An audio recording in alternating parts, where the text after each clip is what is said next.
ডেঙ্গুতে আক্রান্ত হয়ে গত 24 ঘন্টায় আরও 3 জনের মৃত্যু হইয়ে এই লইরে এই বছর মৃত্যুর সংখ্যা দাঁড়াইয়ে 130 জনের। একই সময়ে আরও 363 জন ডেঙ্গু জ্বর লইরে হাসপাতালত ভর্তি হইয়ে।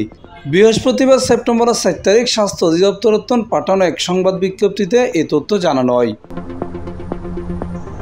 প্রতিবেদনত হওয়ায় গত বুধবার সকাল 8টা বৃহস্পতিবার সকাল 8টা পর্যন্ত ডেঙ্গু আক্রান্তর মধ্যে ঢাকা মহানগর হাসপাতাল ভ্যাকসিনত 112 জন, বরিশাল বিভাগত সিটি কর্পোরেশন বাদে 88 জন, ঢাকা বিভাগত 70 জন, চট্টগ্রাম বিভাগত 50 জন, খুলনা বিভাগত 16 জন, রাজশাহী বিভাগত 16 জন, ময়মনসিংহ বিভাগত 10 জন ও সিলেট বিভাগত 1 জন ভর্তি হই।